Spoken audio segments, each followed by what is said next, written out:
Definições curtas e rápidas sobre o que é ser sábio, quem é considerado sábio no Talmud. E quando o Talmud se refere ao sábio, ele está principalmente se referindo ao sábio erudito da Torá. Não apenas uma pessoa inteligente, não apenas uma pessoa com QI elevado ou com muito conhecimento, mas com sabedoria, a sabedoria de vida, e não só a sabedoria, mas a sabedoria divina, a sabedoria da Torá. Por isso se diz que o sábio é uma pessoa tão especial, tão importante, tão elevada e espiritualizada. Esse sábio da Torá, a ponto dos nossos mestres no Talmud dizerem no Tratado Shabbat 105b, Chacham Shemet Akol Krovav.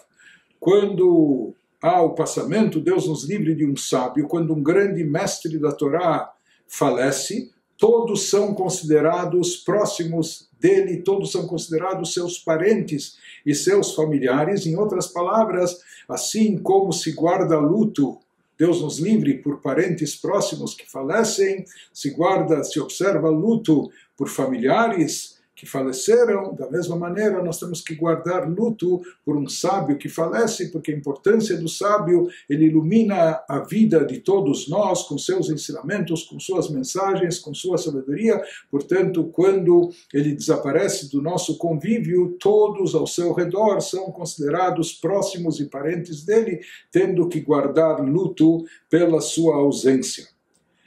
No Tratado Hagigah 14a, há uma definição interessante, quando os mestres talmúdicos dizem Chacham amachkim rabotav.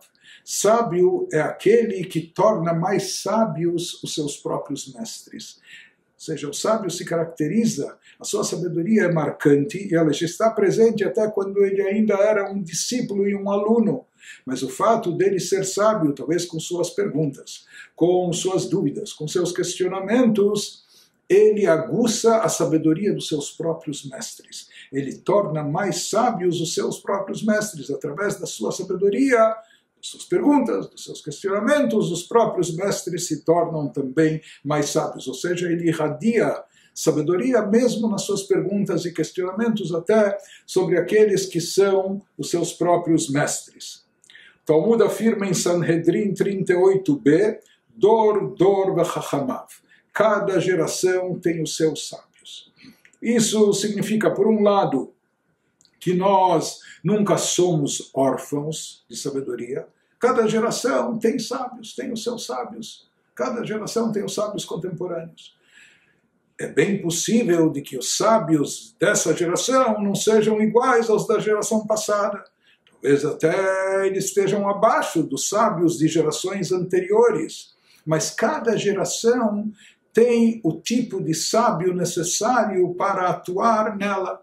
Tem o tipo de sábio que vai iluminar, que vai ensinar, que vai transmitir aquilo que aquela geração necessita.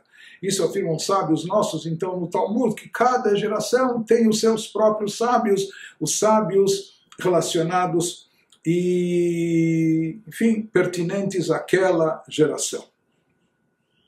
Num adendo da Ética dos Pais, Avot de Rabi Natan, capítulo 22, o Talmud comenta, o Mishnah lá comenta, Braita, sobre uma pessoa que é sábia, erudita em conhecimento da Torá, mas não é tão temente a Deus. O seu intelecto está mais avançado do que os bons sentimentos que se deve cultivar, entre eles do temor ao pecado, do temor a Deus. Então, lá se diz que Chacham ve'ein yerechet.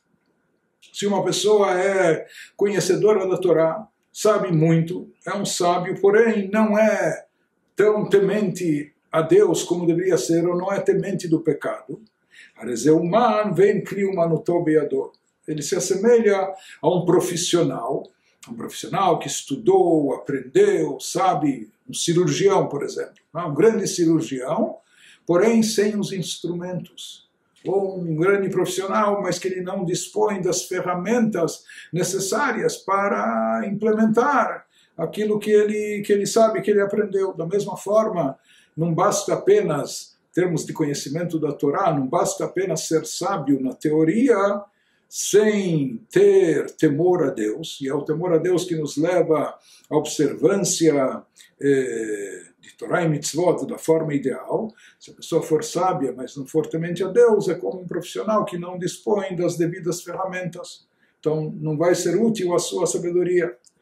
Em Horayot 13a, dizem os nossos mestres, Chacham Kodem Lemelech Israel.